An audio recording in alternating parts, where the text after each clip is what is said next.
G'day and welcome to Wellywood Wargaming. My name is Damon and I am in the shed. I'm in the shed because last time I had a few people comment on some of my more recent videos since I came to Australia, and they were bored by the white backdrop that I had there as well. So yeah, apologies if my backdrop was boring, but I just want to remind you that I am living out of a suitcase at the moment and have been for the last couple of months. It's not that easy. I've only got a sofa and 2 beds and about 2 or 3 outfits I can wear at the moment. A single can of white scar in the background there. So I thought I'd change the backdrop a little bit for you. I'm in a very creepy crawly spider and I don't know, God knows what's in here, lizards, snakes, all sorts of stuff in this shed, but this will become the new headquarters of Wellywood Wargaming, of course, once I've got my stuff here. Anyway, I'm rambling a little bit here already, but new backdrop. It's fantastic, right? I'm going to put some things on the shelf just to make it more interesting, but I hope this sounds better and looks better than the boring white background that I had before. Anyway, let's move on. What I'm going to be talking about today is Ash Waste Nomad list building. Now, a few people have asked for lists, or at least my sort of 2 cents on the Ash Wastes Nomads being built as lists for Necromunda in campaign play and skirmish play, whether it be Ash Wastes or in an Underhive setting. I've done 3 lists for you here today, and we're not going to go into a huge amount of depth. Again, if you're new to this, if you haven't seen my channel at all, I have done an Ash Waste Nomads gang guide. You can go and watch that and find out the total 100% ins and outs of Ash Waste Nomads, how they operate, what they're like to play, things like that. But if you're new to the game of Necromunda, of course you can get the Ash Wastes box set, and you will of course get yourself a nice new gang of Ash Waste Nomads and their Healermite Dustback riders as well. So what I've done here is I've created 3 lists for you to play.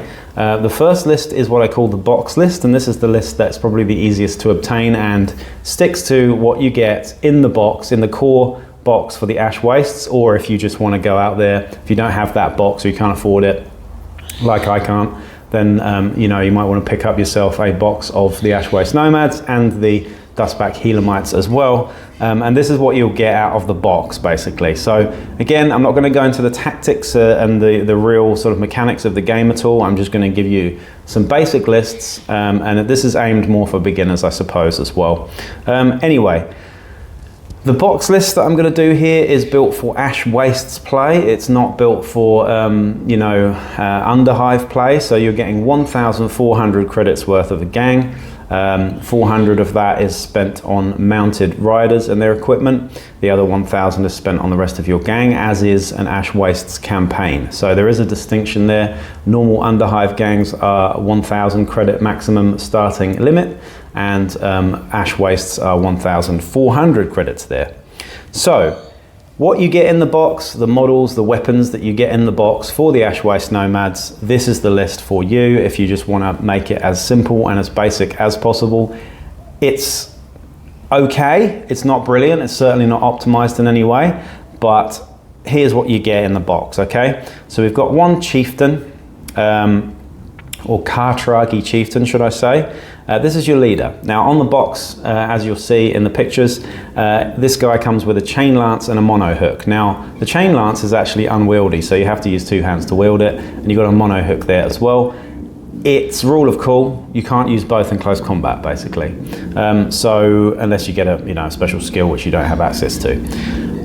But it looks cool, so why not? Let's just run with it. The chain lance is expensive, but it is very good. It's got 2-inch versatile. It's +2 strength, 2 damage, and -2 AP. So a whole load of 2s there, so it's easy to remember.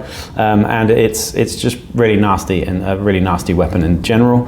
We've got the mono hook there as well, which is also really good with 2 damage, -1 AP, and pulverize. So you can't use both, so you might have to choose which one you're going to use. One has versatile, one doesn't. So the chain lance isn't so good up close and personal as it is at 2-inch range. Anyway, the Kartragi chieftain, like every single Ash Waste Nomad, unless they're mounted, comes with an ash cloak and a sky mantle. Those 2 things are baked into the cost of the fighters here. And we've given him evade as a skill just because it's an easy one to use. It's not optimal, but it's fun. It means that he's just harder to hit out in the open, which is kind of cool. It kind of fits in with Ashwaste Nomads sort of style of play, if you ask me as well. And this leader clocks in at 210 credits. He's got no shooting weapons. He's very much a close combat fighter, but the Nomad Chief is definitely geared towards close combat anyway, I would say, with his stats being a higher weapon skill than ballistic skill. So run with it, why not? We've then got two champions. Now champions are called Watchers, or Nakutari Watchers. I'm not sure how you pronounce that, but sounds pretty cool. Now Watchers are much more shooty than your leaders. They've got higher ballistic skill than they have weapon skill. So these guys are the guys that you probably want to give your long range shooty weapons to. The first one has a charge caster. Again, it comes in the box. It's a nice miniature. It's also a really, really, really good heavy weapon. This is a 5-inch blast shock rocket launcher, basically, and it's just really, really good. It's strength 4 and it's got shock. You've also got the strength 6 damage 3 crack version of it as well, so similar to your frag and crack on a missile launcher. You also get your Ash Cloak and your Sky Mantle baked in there. Of course, it's worth noting here that I haven't actually included any armor in this list. And the skill that this guy's got is Bring It Down, which is the best of the Wasteland skills, if you ask me. It means that your whole gang that turn can focus on one opponent to bring down, and they get +1 to hit or something, I believe. Off the top of my head anyway. The second Watcher, it hasn't got a heavy weapon. The second Watcher has got a long rifle, which you'll see lots of on the sprue for Ashwaste Nomads. Long rifles are great. They're great in any gang, but they're particularly great on Ashwaste Nomads. This guy has got a long rifle with the Ash Cloak and Sky Mantle, and of course he's got fast shot as his skill of choice here as well, meaning that he can shoot twice if he doesn't move in that turn with the same weapon. So pretty good with the long rifle, very snipey there. And you can get some shooting skills to complement that, and perhaps an infra sight later on as well. He clocks in at 130 credits. The guy with the charge caster is 255 credits, so he's quite expensive there. You've then got a specialist. I've taken a specialist here. You don't need to, but I always take a specialist in a starting list for everything. It just means that they level up slightly better than your average gang fighters. They can also take special weapons, but in this case, this specialist does have a long rifle, and long rifles count as basic weapons for Nomads, so please ignore me on that one. But it does mean that he could take, I don't know, a venom caster or something later on as well. Or a web gun, or a plasma gun, who knows. This guy clocks in at 95 credits, also has a long rifle, Ash Cloak, Sky Mantle, but we've given him a 5 credit rocket pack, so he can sit next to the charge caster and give it a free reload if needed, and also just protect the charge caster from being completely overwhelmed. So that's what his job is there, just to protect your charge caster, your heavy. The next things we've got are 2 warriors. So we've got 2 warriors with blast rifles. Blast rifles are okay. They're kind of like, well, they've got a 10-inch short range, a 24-inch long range, so similar to an auto gun or a las gun in terms of their long range. They're +1 to hit at short range. They're strength 3, they're damage 1, there's no AP, but they do have shock. Now these guys are pretty good. They're not nearly as good as the blast carbines, but you don't actually get blast carbines on the sprue, so we're sticking with what we've got on the sprue here, and that's blast rifles. Shock is very, very good as a trait. It's also incredibly good against vehicles. People seem to forget that, because no matter the toughness of the target, if you're rolling a 6, you are auto wounding. So you're fishing for 6s with shock weapons all the time, but when you do get those 6s, it's very, very nice and quite punishing for vehicles indeed. The next 2 fighters we've got are 2 runners, or Runtani Dust Runners, which are effectively your Juves for a Nomad gang. These both clock in at 80 credits, which is quite expensive for a Juve, but I have given them both blast pistols and long blades. Now that is an expensive loadout, but again, it's on the sprue and it looks cool. And we're going for rule of cool here. We don't care about optimization in this list at all. Blast pistols, again, it's a pistol version of the blast rifle. It's just a shorter range, so it's got a 12-inch long range and an 8-inch short range with +1 to hit at short range. Everything else is exactly the same, but it is a sidearm, giving them you know, that extra attack in close combat as well. The long blade I really, really like. The long blade is +1 to hit, meaning that your poor weapon skill of 5 up goes to 4 up with your sword, which makes it average. You've also got -2 AP, which is great against enforcers or squats or anyone with high armor for that matter. And of course it has parry baked into that as well. It's an expensive weapon, but I really, really like it, the long blade. And these guys come with Ash Cloaks and Sky Mantles as well. The next thing that we've got, and the last thing that we've got on this list, is the 400 credits of mounted riders, mounted fighters and their skills. So we've taken 3 Tarnoki Dust Riders, which are your Dustback Helamites. Again, they come in the Ash Wastes box set, so I think you'll get 4 in there, but you can get the box set pretty easily on its own as well, and that also has 4 of these guys. We can't quite afford, oh no, we can afford 4, so there's 4 of them here, apologies, and I have kitted them out as follows. So the first 2 have long rifles, again because they are on the kit. It's not necessarily the optimal weapon to have on a Helamite, but it's not bad at all. Long rifles are great anyway, and they come with ash cloaks with the Dustback Helamite as their sort of war gear as well. So these guys are mounted, movement 8, they're pretty cool, pretty nippy. We've then got a one with a blast pistol and chain lance. Chain lances, again, we've got one on the leader there, but chain lances on your Dust Riders can be really cool because you can do drive-by attacks with that lance trait as well. We've got a blast pistol on the first one, and we've also got a chain lance and a scavenge stub gun on the second one because we couldn't actually afford the blast pistol. So two for close combat and for sort of ripping into vehicles and drive-by attacks, 2 for long-range fire support. And that is your 1400 credit Ash Wastes equipped boxed list build there for you. So I hope you enjoy that one. I'm going to move on to the next one now. Alright then, so on to the next list. The next list is built purely for the Underhive setting. I mean, it could be totally played in Ash Wastes as well, but we're using 1000 credits here instead of the 1400 credits. Just to make a list without any Helamites or without any mounted fighters in here as well, just to show you what you can sort of do. The last list I'm going to give you is my own list, but this one for now is what I'm going to be calling the sniper list, because I do think that Ash Waste Nomads are pretty good at sniping generally with all those long rifles and your sort of cunning and shooting skills across the board there as well, pun intended. But we've got 7 fighters here. Now, 7 fighters, is it the optimal amount of fighters? I tend to go with 7 or 8. I think 7 or 8 is a good sort of number, but they're not cheap Ash Waste Nomads, so really you can't usually squeeze in that many fighters unless you're really going for cheap equipment. In this list we're going for 7 fighters because we are, so just deal with it, all right? So the chieftain here is more of a sort of support utility chieftain. It's a bit more of a, I suppose, slightly more optimized list here than the first one, of course, and it will require a little bit of kit bashing. So just, you know, there are a couple of weapons here that you might need to get off, maybe a Gene Stealer Cult sprue or another 40k sprue that you can use. Really easy to just weapon snip and add something like this to it. But the leader's loadout here will need a little bit of configuration. If you're not used to kit bashing or conversions, then all you're going to need is a pistol here, really. And that pistol is, of course, the web pistol. Now, they do get access to web weapons on the Nomad list, so why not take them? They are fantastic and almost broken. But anyway, on the leader, we've gone for a web pistol and a long blade. Now, of course, you can't use that web pistol in close combat, but they are just so powerful that it's worth taking one.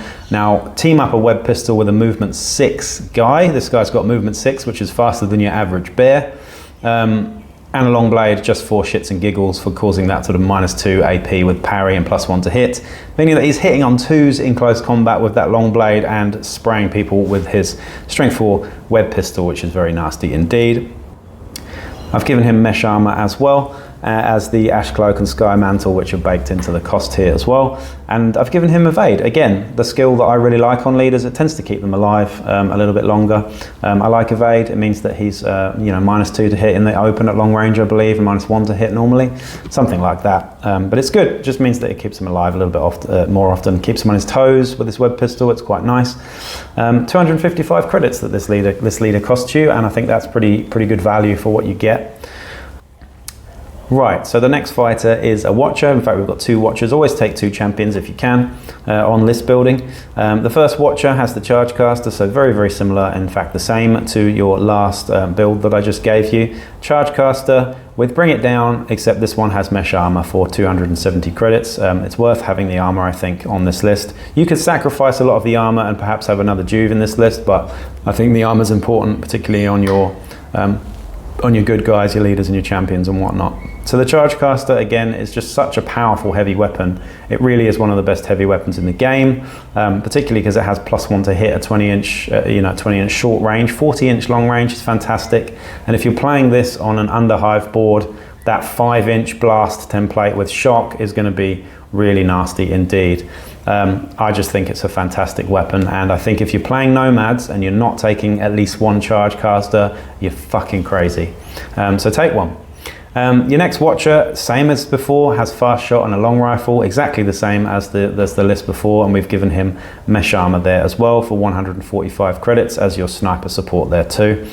We've then gone again, same as the last list. Apologies that there are some similarities here, but you can see that there's obviously some strengths that we've got with Nomads. The Specialist has a long rifle and also has mesh armor here as well for 105 credits. We've also given him, oh no we haven't actually, ignore me. Moving on to the next fighter, we have a warrior with a long rifle. So we have 3 long rifles, a charge caster, and a web pistol so far, which is pretty nasty. So the other long rifle here is on a warrior, and he has the flak armor, ash cloak, sky mantle, and a rocket pack as well. So not bad at all. 3 long rifles. Again, you know, you really want to make sure that you're keeping your foes at arm's length and you're playing on a bigger board.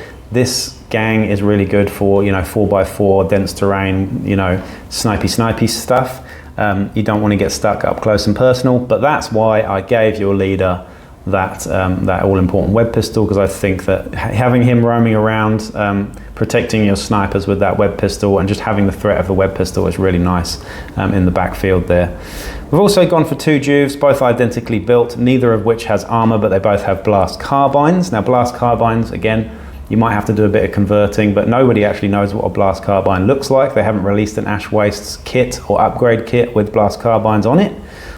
So you can just use those blast rifles, and if your opponent's cool with you using blast rifles and saying that they're blast carbines, absolutely fine. Or you could just stick the barrel of an auto gun on the end or something like that, then the muzzle of an auto gun. Could make it look more like a blast carbine. I don't know. We don't know what they look like, so it's pretty hard to do that. So I'm in mine. I'm just using the blast rifles and calling them blast carbines. To be honest, the difference between a blast carbine and a blast rifle is substantial. I would say the blast carbine is superior by far. Yes, it's more expensive, but it has rapid fire, and rapid fire. You know, if you compare an auto gun to a las gun, there's less of a difference, I think. But if you compare the blast carbine to the blast rifle, I think the blast rifle is that much better because it has the shock trait. So when you've got, you know, shock and rapid fire, it's just really sexy when you're fishing for those 6s and you've got 3 shots coming through. It can be really, really devastating, particularly against vehicles. Now these Juves, you know, they've only got ballistic skill 5 up. However, the blast carbine, as opposed to the blast rifle, at 10-inch range, short range, gets +2 to hit instead of +1. So that's another, I think that's a misprint, honestly, but take it. +2 to hit, meaning that you're hitting on 3s within 10-inch range. And these guys, they're movement 6, so they can easily move into that range against the vehicle, get a 6, and wound that vehicle, even if it's toughness 8. So, you know, it's pretty fantastic to use, and when it works, it really works. But again, we did say that we're using this for, you know, purely an underhive setting, I suppose. But even then, it's still fantastic. You know, wounding, auto wounding on 6s is just great. Team that up with rapid fire, boom. That's all I'm saying. That's your list. That's the Ash Waste sniper list. So you're sitting back with your charge caster and your 3 or whatever long rifles, and you're just taking pot shots at people and forcing them to, you know, try and find other ways to get into your sort of backfield, I suppose. But you have this leader with a long blade and a web pistol sort of roaming around, and 2 Juves that can actually cause quite a bit of damage if they get lucky too. And they're fast. This is the thing I love about Ash Waste Nomads. In fact, it's probably my favorite thing about them in a lot of ways, is your average movement is the fastest in the game, I believe. The faster than Escher. So pretty good, huh? Pretty good. Anyway, we're going to move on to the next list now, and that's going to be my own list. So let's just go and have a look at that. All right then, onto my list. So this is the list that I'm going to be using in the upcoming campaign. I've made it for underhive play, it's 1,000 credits, but if we do include vehicles in this campaign, then I probably will just add the Healer-Mite Riders to it as well. But for now, I'm thinking purely about the underhive sort of setting, so I've gone with the 1,000 credit list here. Now it is quite similar to the last 2 in some ways, because there's only so much you can do with Nomads. They are a little bit limited in the starting loadout, and their house list is quite small. Having said that, I'm really excited about this list. It's very different to any lists that I've really played in Necromunda because I don't often take heavy weapons, and the emphasis on this list is on heavy weapons, absolutely. So I'm going to get straight into it. I've got 7 fighters here. Again, it's okay, it's borderline, not very many, but we'll go with it anyway. So Hyperion, my leader, is 200 credits, and I've gone for a chieftain with a very much close combat build here, and you'll see why, because, well, really because he's the only one in the entire gang that can do any close combat, but yeah. So 200 credits, he's got a long blade and a mono hook. It looks cool, it makes the miniature look great, and I really do like the long blade and the mono hook equally. They're both very good close combat weapons. The long blade for its +1 to hit, parry, -2 AP, and the mono hook for having pulverize and 2 damage with -1 AP. Both really nice. We've got mesh armor, ash cloak, sky mantle, and the skill we've given the leader here is overseer. Now, if you've played any Necromunda at all, you'll know that people abuse this skill quite a lot, and this list is all about abusing that skill, if I'm honest, because you kind of have to. And you'll see why, moving on to the next 2 fighters. So we've got Janus and Atlas, who are my 2 watchers, both of which have heavy weapons. The first has a charge caster with Bring It Down as his skill, and the second has a heavy blaster with Trick Shot as his skill, both of which get the Ash Cloak and Sky Mantle baked in. The first is 255 credits, the second is 240 credits. Now, I've already spoken about the merits of the charge caster. In Underhive play, it's even better. You've got a 5-inch blast template with shock. You've also got a crack version of it as well. It's just really, really sexy. Of course, neither of these heavy weapons can move and shoot because they are unwieldy. So that's why I've given Overseer to the chieftain here. So he can chaperone both of these fighters in a little sort of bubble of absolute shooty death and pain to everybody else. And if anybody gets too close, he's got that long blade and he's got that mono hook to just rip people up in close combat. So it's a nice little thing, I think. The second heavy weapon is unique to Nomads as well, and I think I like it as much as the charge caster, if not more. I've modeled one. I'm going to show you a picture of that soon, but I've modeled one and painted it up. It looks pretty cool. All I did is chop the barrel off a heavy stubber and the back end of a mining laser in combination with the charge caster that you get on the Nomad sprue to make a sort of weird looking shoulder mounted heavy stubber sort of thing with a battery pack. Looks pretty cool though, it worked pretty well for me. Anyway, the heavy blaster is like a heavy stubber, except it's better in every way, really. It's got a 12-inch short range and a 36-inch long range with +1 to hit at close range. So no, you know, it's more accurate than the heavy stubber in a lot of ways. It's strength 4, same, damage 1, same, -1 AP, same. It's also got rapid fire 2, the same as a heavy stubber, but it has shock, which is lovely. Now the AP is 5 up, so it's not great, but it's okay. Yeah, it's just a really, really fun looking heavy weapon. I haven't used it yet, but on paper it sounds and looks, it reads very well indeed. And I think those 2 things, the heavy blaster and the charge caster, popping off with my leader using Overseer is pretty cool until they can get suspensors later on, because you can't get suspensors on this house list, and if you can, I certainly couldn't afford it. Anyway, the next 2 fighters, the first one is a specialist, and that's Tethys. He has a long rifle, Ash Cloak, Sky Mantle, 90 credits. We've then got a warrior with the same loadout, except he's got a rocket pack, so that he can give that charge caster a little rocket boost when he runs out of ammo. So he's also got a long rifle with the rocket pack, and he comes in at 95 credits. We've then got Anthe and Aegean, who are my 2 runners. These are both Jews with blast carbines. I've already spoken about why I think blast carbines are so much better than blast rifles. Granted, this list is for playing on an Underhive setting as opposed to an Ash Waste setting, but those blast carbines are great against high toughness targets with shock because you're fishing for 6s. If you're playing against Ogryns or Ambots or all sorts of shit that's hard to kill, those 6s can be really, really great, and they clock in at 60 credits each. So they're not cheap for a Juve, but they are pretty damn good. Movement 6 as well. They can get into positions for short range and get those +2 to hits, which is really important there as well. So all in all, I think a really nice list. It's definitely not optimal, but I just love the idea of having these 2 heavies and the 2 long rifles sniping some real long range shooty threat, with my leader protecting them and chaperoning them around as well with that Overseer ability, long blade and mono hook. If anyone gets too close, he can just rip them up. And then we've got the 2 Juves just to sort of like, you know, gain objectives, move around the board, outmaneuver people, and maybe get a few coup de grace as well. and if they're lucky, injure some high toughness stuff with their, you know, those 6s to hit with shock. And that's really that. I'm going to end the video here. I hope this was helpful for you. Again, apologies that there wasn't as much emphasis on the ash wastes. You could, of course, use a storm caller, I believe, which is the Forge World kit that you get for the specialist champion. It's unfortunate that it's Forge World, because if you live in Australia and New Zealand, you won't be able to afford it without remortgaging your house. So I certainly won't be. I'm also not a huge fan of the model, if I'm honest. Is he that good in the game as well? Not really. See my Nomad guide to find out more. But yeah, you can give it a miss. I do think that the Watchers are better on the whole. I'd rather use a charge caster or a heavy blaster instead of trying to control the weather. I do think the weather thing's kind of cool, but you know, heavy weapons and all that.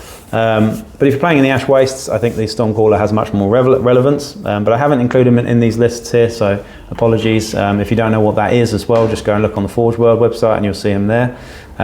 There's a few other extras that have come out recently. We've got the, you know, the Brute for Nomads as well, which is pretty cool. But anyway, I'm looking forward to playing them in the next campaign, be it under Hive setting or Ash Wastes hybrid sort of campaign, not really sure just yet. But really, really excited about playing them. Anyway, I hope you enjoyed the new backdrop. I think there are probably spiders and snakes and lizards and all sorts of shit crawling all over me in and around the background. So if you've seen anything in the video, that'll be kind of funny once I go back and edit it, if there's a fucking huntsman behind my head or something. But yeah, I'm in the shed. What do you get? Anyway, that's it.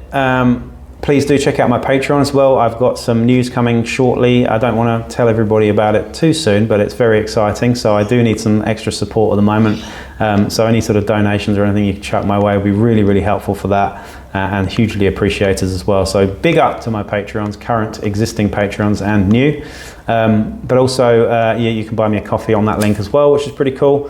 And I'll be back with some more videos really soon. Again, apologies for the quality of the audio and the lighting and the lack of shit, I suppose. I am living out of a suitcase, I'll remind you. Until I get all my stuff here, my rate of videos is going to be a little bit more sparse, and I'm not going to be able to do stuff the way I want to do it for the time being.